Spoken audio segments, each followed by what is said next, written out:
Hey, hey, hey, welcome to the Healthful Woman podcast, the fastest growing podcast in women's health. Today's Monday, June 17th, 2024. Today and next week, I'm joined by Jodi Nussbaum, who's going to tell her birth story. Jodi herself is a nurse and used to work on the postpartum unit. She now works as a lactation consultant, and you can find more about Jodi on her website, www.suckleandspritz.com. That's one word, suckleandspritz.com. Today, Jodi is going to tell the story of her first two births and how the experience didn't quite sit right with her. Next week, in part 2, Jodi is going to talk about what she did differently for birth number 3 and how that experience changed her both personally and professionally.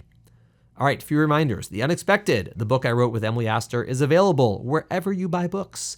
So please pick one up. Second, continue to email us questions you have for our mailbag podcast. You can either send us an email at hw@healthfulwoman.com or go to our website and click on the link that says send us your questions. Remember, these questions are for the mailbag podcast, not your personal medical questions. For those, ask your doctor. All right, thanks for listening. See y'all next week for part 2 of Jodi's birth story. Welcome to today's episode of Healthful Woman, a podcast designed to explore topics in women's health at all stages of life. I'm your host, Dr. Nathan Fox, an OBGYN and maternal fetal medicine specialist practicing in New York City. At Healthful Woman, I speak with leaders in the field to help you learn more about women's health, pregnancy, and wellness. Jodi Nussbaum, welcome to the podcast. How you doing today? I'm doing great. How are you, Dr. Fox? I'm wonderful. And you are phoning in from Seattle. That's right. The great state of Washington. Welcome. This is terrific. I really appreciate it. How did you find the podcast? Well, I'm a birth nerd, and I was just consuming, I think it was probably after my second pregnancy or after my first, just consuming tons of birth podcasts. And I ended up stumbling upon the high-risk birth stories because I was working as an RN at a high-risk delivery center in the Seattle area at the time. And I stumbled upon the podcast, and I just felt like all of the women on the story felt very familiar to me. And I felt like your voice as an MFM was so compassionate, I think, to the women. And I just got hooked, and I couldn't stop listening. Wow, love it. Thank you so much for that. We're glad to have you aboard. And what compelled you to volunteer your own story or stories? Well, I've had 3 babies, and I had 3 uncomplicated pregnancies. Or in my belief, I felt like they were uncomplicated. But with the first 2, I was referred to MFM both times, and actually ended up feeling like I was sent down these rabbit holes with MFM a couple of times, just from my regular OB, and told that I was high risk in different ways that didn't end up necessarily coming to fruition in any way. And I just feel like a lot of women experience that. I'm a postpartum RN and lactation consultant, and I hear all the time about women's stories that they've been scared by what they were kind of told throughout their prenatal experience. And in the end, everything worked out fine. And I just feel like that's such a common narrative, and it was definitely my narrative, and it ended up causing me to make some different choices later down the road. So that's why I thought my story might be helpful to some other women.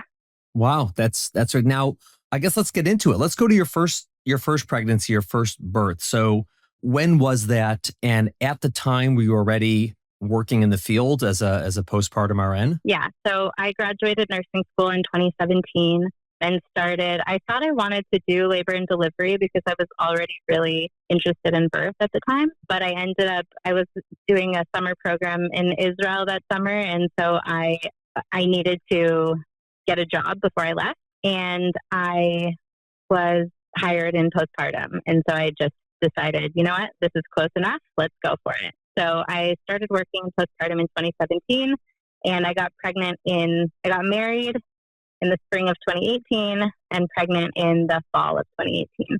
In the fall of 2018. Okay, so tell us about that pregnancy.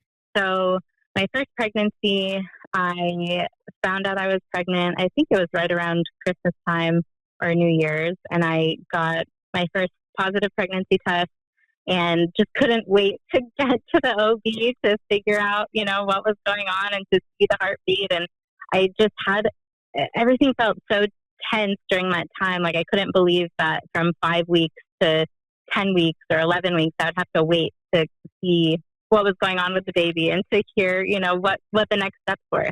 And I finally, a couple of days before my first appointment, actually got in a car accident and went to the emergency room. And they showed me my baby's little heartbeat on the ultrasound in the emergency room. And that was the first time that I saw our little baby. And I think my first OB appointment was 2 days later. And so went in, saw her again. We didn't find out if she was a boy or girl, but I'll just refer to her as a girl because we know now. And after that first appointment, it went great. I actually knew my OB. She just kind of told me when to come back and when to follow up. And I did. I think the first follow-up they had me do was the nuchal translucency test at 12 weeks. Mm-hmm. They drew some labs, I think, at the first appointment, and then we came back to do that. And that's where things kind of started to take a turn for us.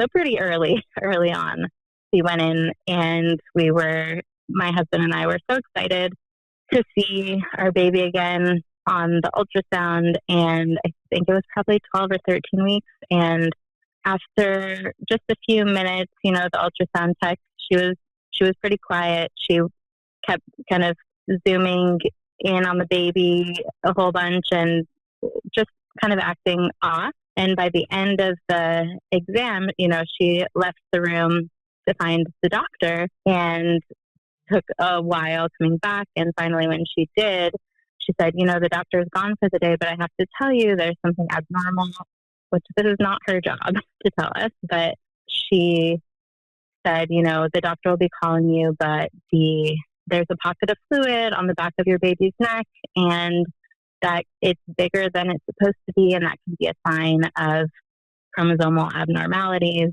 And, the baby has a high risk of having Down syndrome or some other issue. And so the doctor's going to give you a call in a few days. And in a few days? I think it was like a Friday evening for some reason. She like really, we had to wait. Wow. It was really bizarre. Okay. Because she should have that's an unusual thing. Yeah. To us in the first place, I think. But, both of our hearts sank and we were just kind of beside ourselves. We were both also of the opinion and had been on board with each other from the get-go. This is important background, I think, that like if we would find out, something going on with the baby, that we would continue on with the pregnancy and see, what the situation was down the road. I had a friend at one point that had an experience where she was told her baby was not compatible with life, and her baby is 7 years old right now and living a good life. So that experience, we had our head set on that, but it was still tough news to hear and without any information surrounding it. So I think my doctor called me a few days later, and at the same time, it was 4 years ago. So sure. Around the same time, we're both Ashkenazi Jews, and so we had to do the genetic screening for carrier status. And so we had both tested positive for a very specific mutation of congenital adrenal hyperplasia. And so we were sent to a genetic counselor. We were sent for more detailed anatomy scans and to talk both about the thickened NT and then also the carrier status and what that could mean for us. Were you carriers of the severe form? No. So that's so interesting that you asked that because you actually know what you're talking about. I think. Oh, thank you.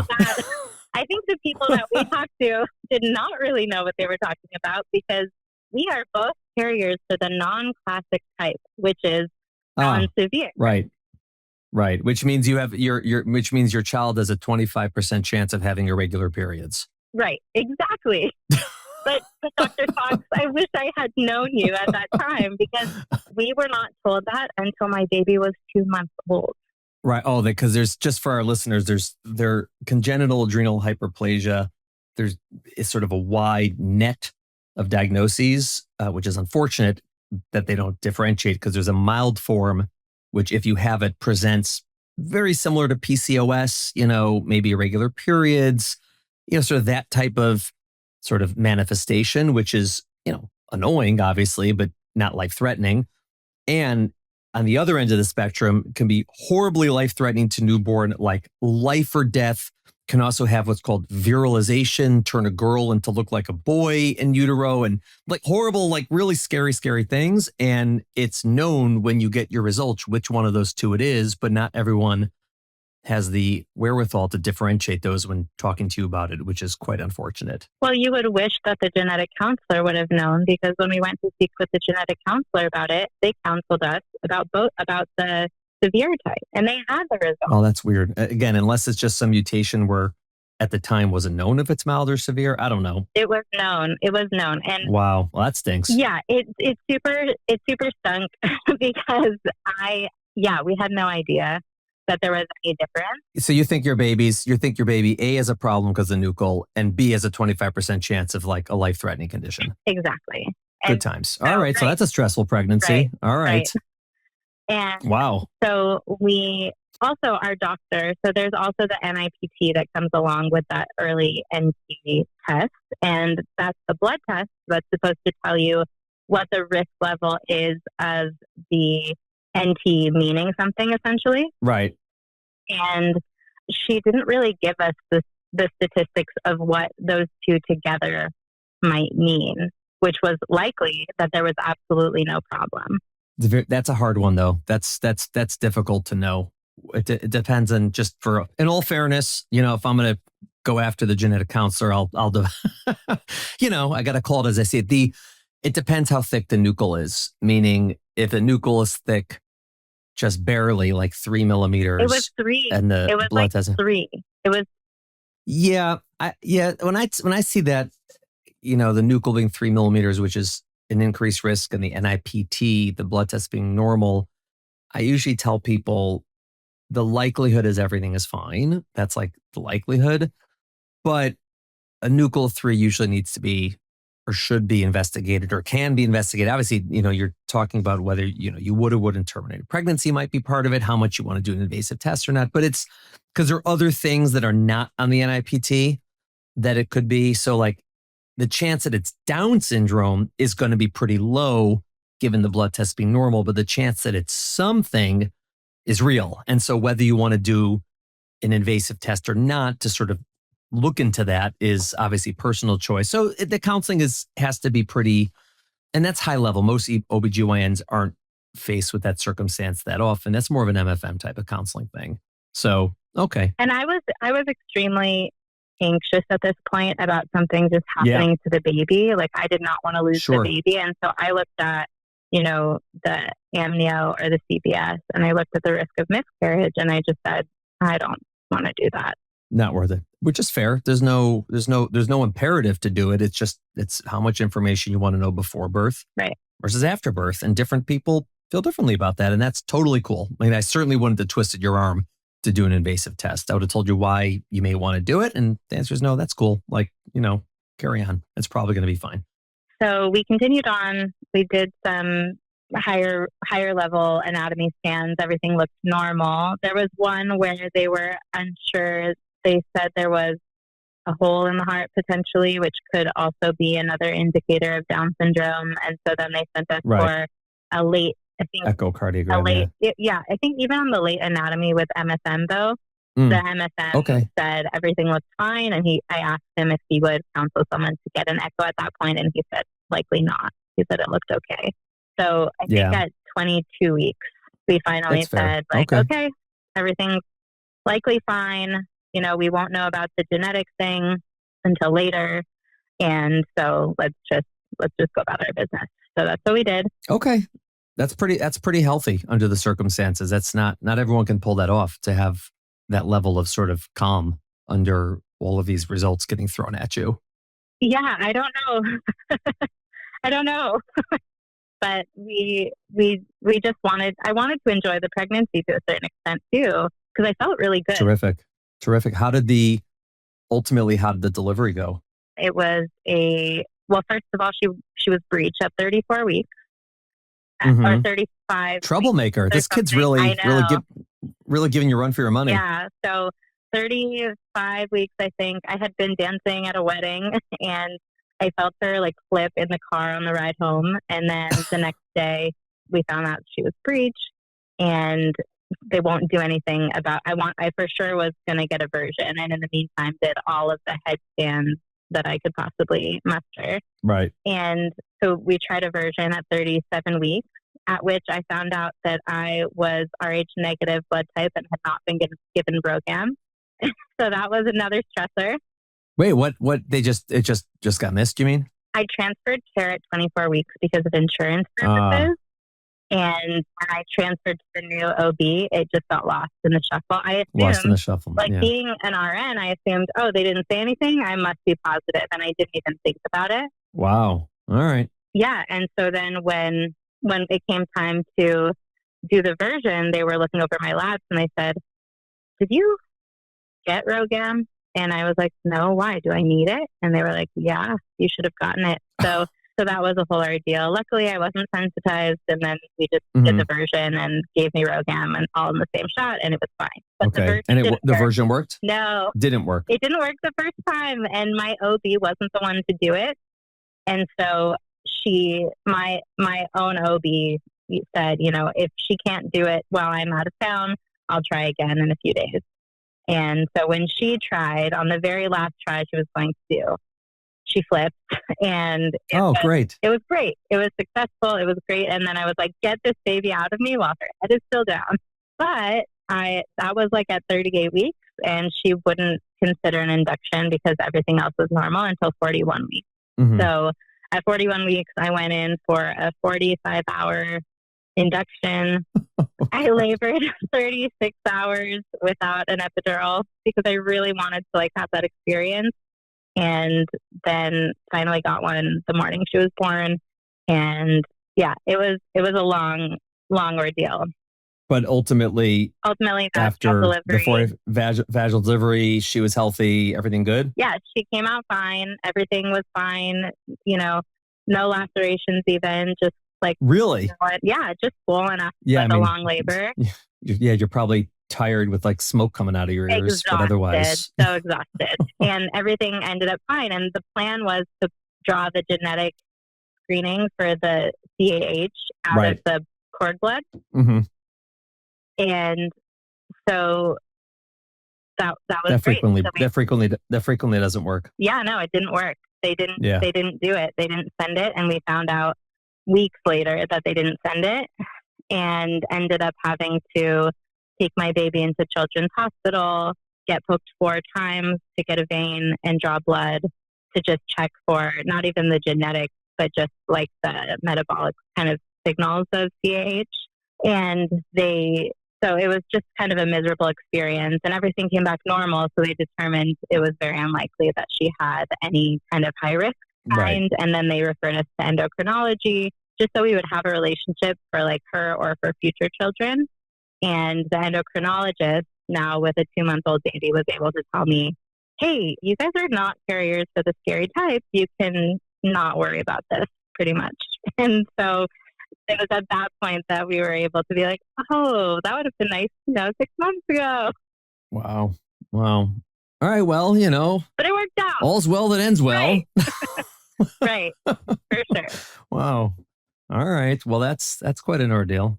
All right. And then you have your first baby, a little bit of a rocky pregnancy, but thank God a healthy delivery. Thank God. What'd you do for round 2? Did you go same place, same doctor, same everything, or did you mix it up? Yeah, so I was working at the same hospital still, so I decided to deliver at the same hospital, and I wanted to see my same OB again. Mm-hmm. And so I initiated care with her. I got pregnant 8 months postpartum, and this was 2 months into COVID pandemic, working how nice. in a hospital. Wonderful. Yeah. So it was a stressful That's not time. stressful at all. Yeah. Yeah, that's not at all stressful. Yeah. All right. Right. Oh my. And all right. on top of that, my husband and I were opening a restaurant, and a restaurant. Yes. So we were. Wait. Yeah. That's a pivot. Right. Well, So that was that's what he does. So we have a hummus restaurant actually in Capitol Hill in Seattle, and we were opening a second location that was based around shawarma. Oh my God. And that sounds delightful. Yeah, delicious. It was great. So we signed the paperwork when my eldest daughter was 6 days old, and then 6 months later, COVID happened. So we were kind of locked in, and COVID kind of threw everything for a loop. And 3 months later, I found out I was pregnant as well. Right. Did you guys at least have a good infrastructure for takeout and delivery? Yeah.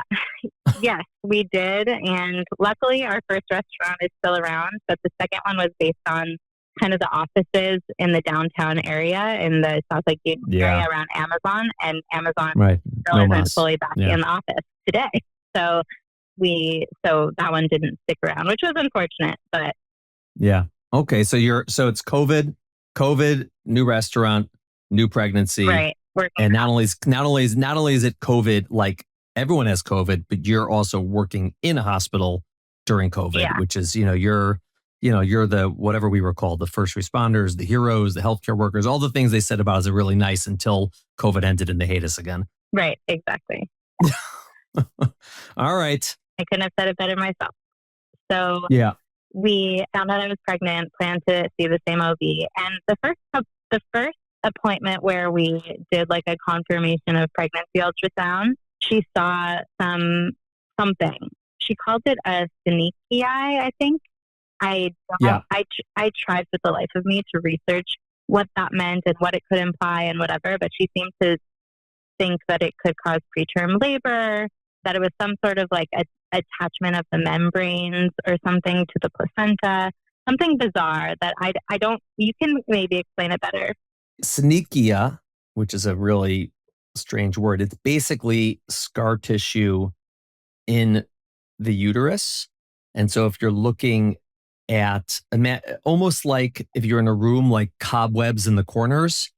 And so you can see those. And if that's what it is, now I don't know why you would really have those. It's unusual to have it unless you had a procedure like a DNC or a hysteroscopy, but you can get it after any delivery. But having synechiae is generally completely harmless to you and to the baby, and we essentially ignore them. There are rare instances when it's important if they're in like the very bottom of the uterus, but that's the exception. Sometimes people confuse them with something called amniotic band, which is not scar tissue of the uterus, but that's when like the inner bag, the amnion, breaks internally and has like flaps floating around inside the water.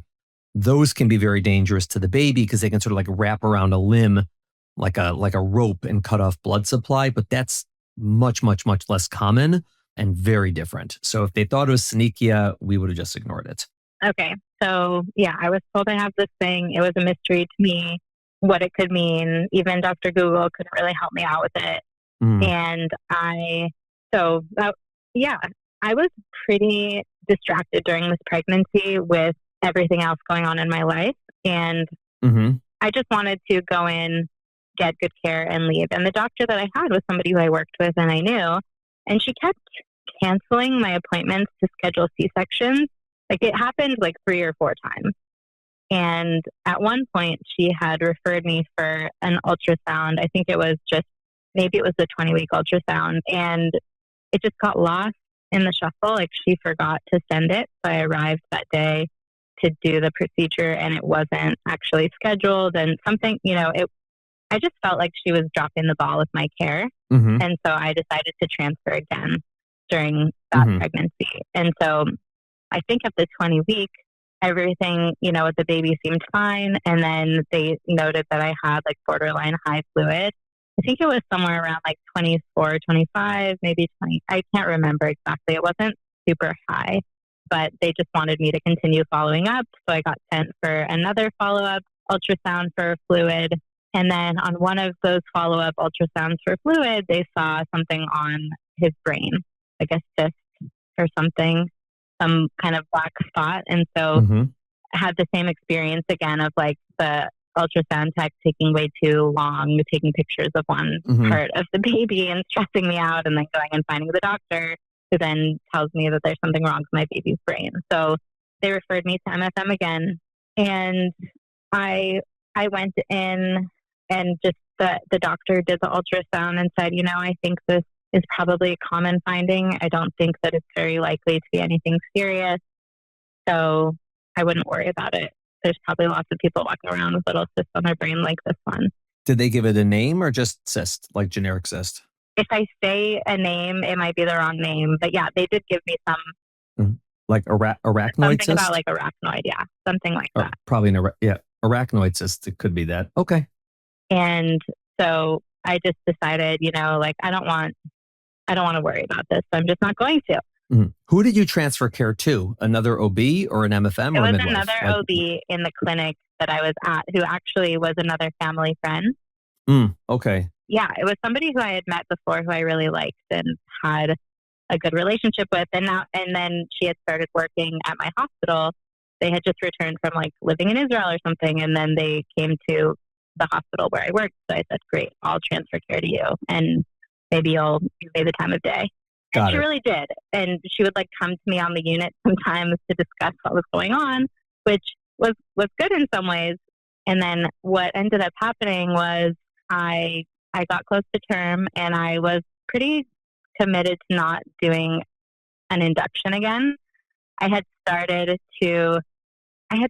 kind of to delve into the natural birth world a little bit. And in terms of, my birth nerdiness and podcasts and things that I was thinking about, okay, if I can go into labor naturally, maybe I can avoid a 45-hour induction again. And I think that if I was trying to approach the birth as like, if I go in not expecting to deliver at 37 weeks and, thinking I could go over a little bit and just let my body do it, then it'll happen and it'll be fine. And there will hopefully be like labor will go smoothly and there won't be as many complications. And that was my hope. And I also, pairing that with the fact I was working up to my due date and my life was such chaos that I had not even really processed being pregnant or having a second child at that point. Right. I really wanted to go.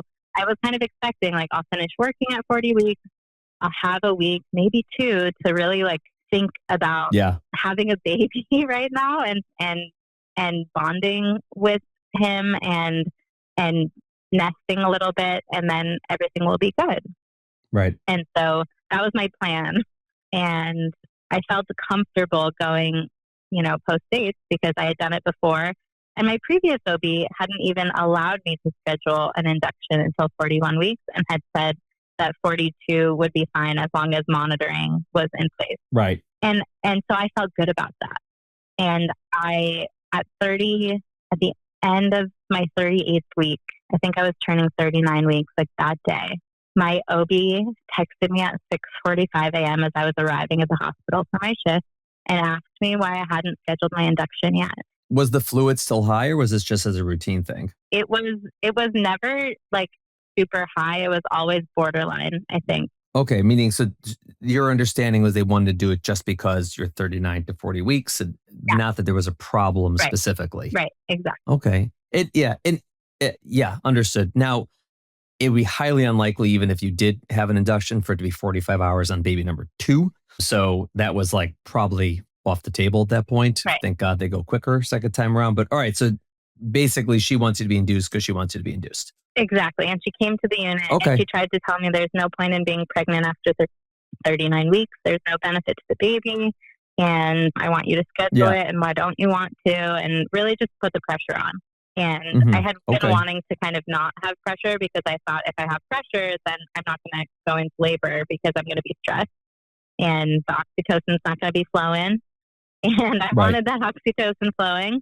And so just doing that, like I felt was turn off. Right. It was just not what I wanted or needed. I didn't even want to get like any membrane sweeps or anything. But once she said that to me and she kind of started acting like I had to schedule an induction, she was like, why don't you just put one on the calendar? Then once I had to do that, I felt like if I'm not doing something to try to naturally induce, then I'm just giving into a medical induction again. It's so interesting. I don't unless it's a COVID thing.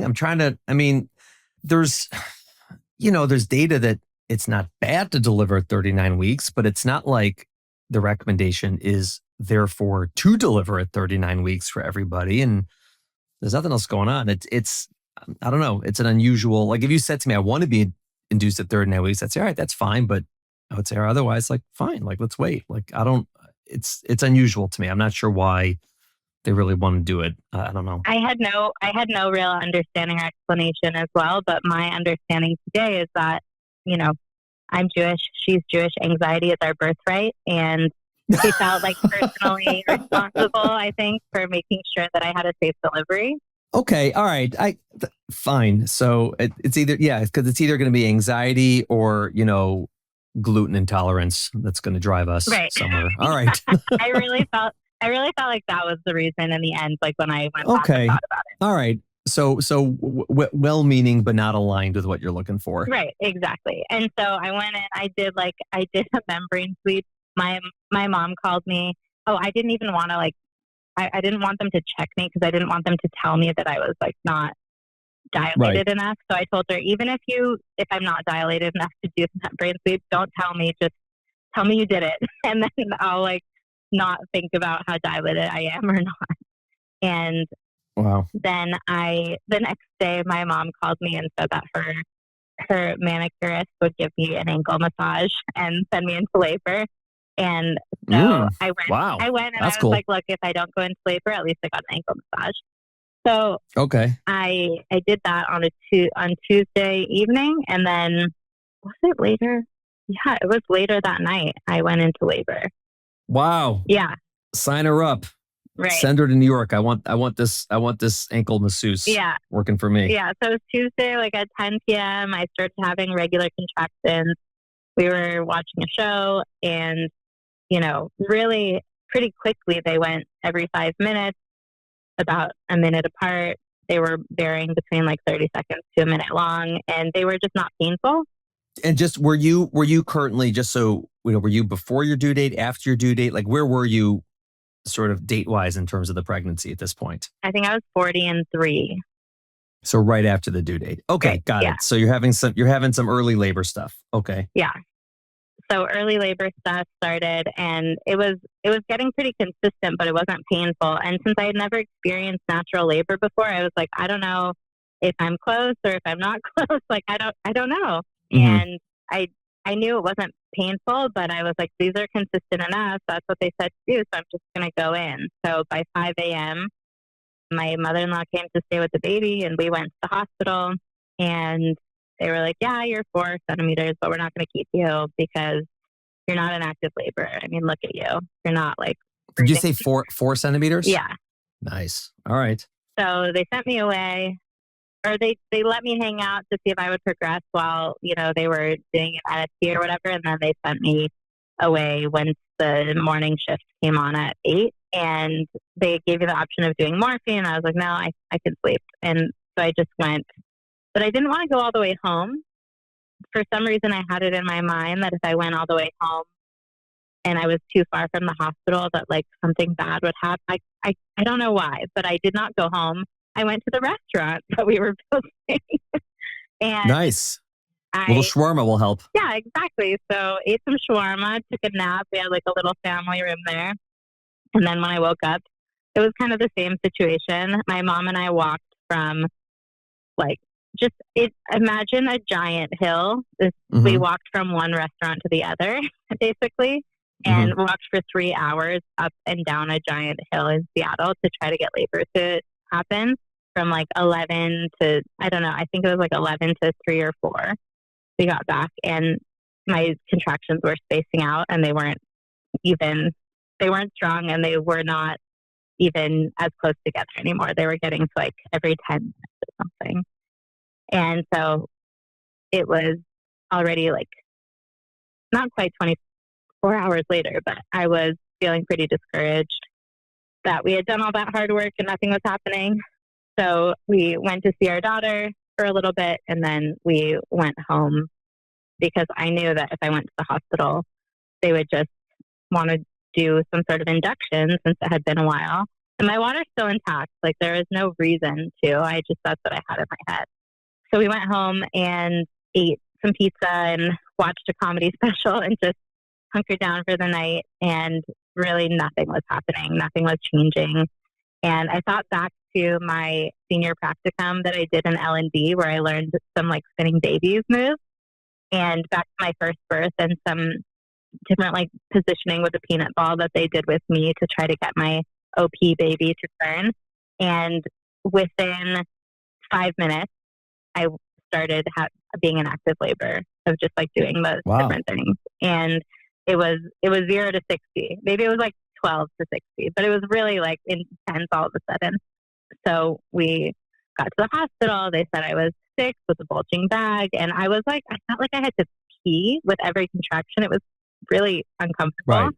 And it was clearly going pretty fast at that point. And I had been texting one of my friends who I had mentored when she was a postpartum nurse and was now a labor and delivery nurse. And I had been texting her, and she had been waiting for me to be my nurse when I was in labor. So that was great that I got to be with her.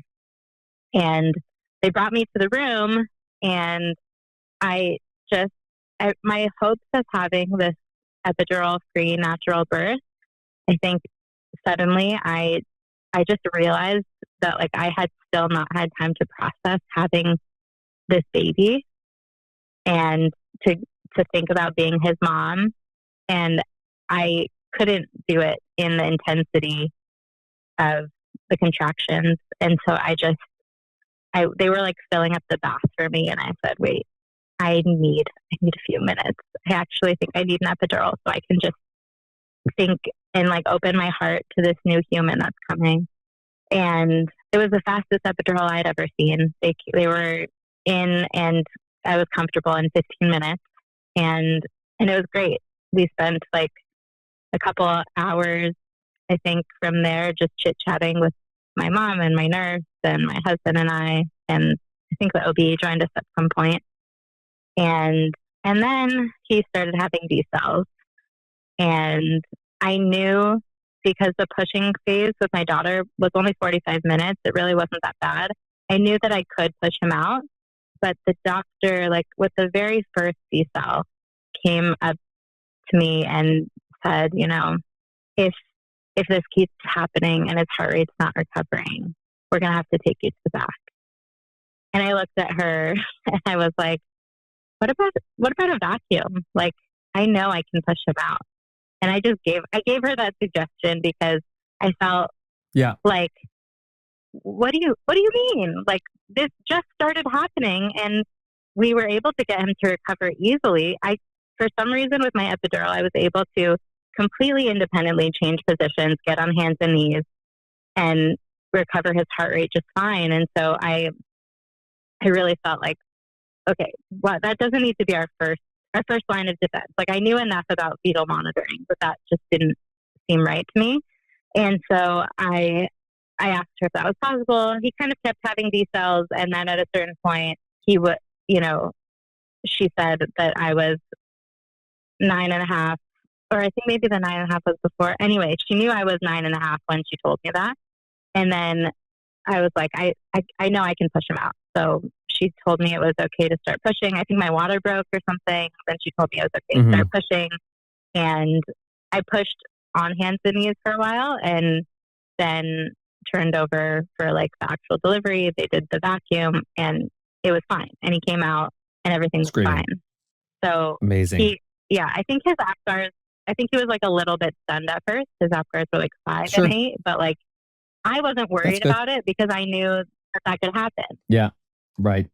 So what I want to do actually is, we've gone through your 2 first births, and then there was these experiences led you to choose something different for your 3rd birth. What I want to do is, we're going to take a break. We're going to end part 1 here. And then what we're going to do is we're going to come back, and you're going to tell part 2 of your story, which is going to start with your thought process after your 2nd birth and how it led you moving forward in your 3rd birth, and then ultimately in your career. But this has been great. I'm loving this. Thank you for your part 1 of your birth story, Jodi. No problem, Dr. Fox. It's been a pleasure. Thank you for listening to the Healthful Woman podcast. To learn more about our podcast, please visit our website at www.healthfulwoman.com. That's HEALTHFULWOMAN.com. If you have any questions about this podcast or any other topic you would like us to address, please feel free to email us at hw@healthfulwoman.com. Have a great day. The information discussed in Healthful Woman is intended for educational uses only. It does not replace medical care from your physician. Healthful Woman is meant to expand your knowledge of women's health and does not replace ongoing care from your regular physician or gynecologist. We encourage you to speak with your doctor about specific diagnoses and treatment options for an effective treatment plan.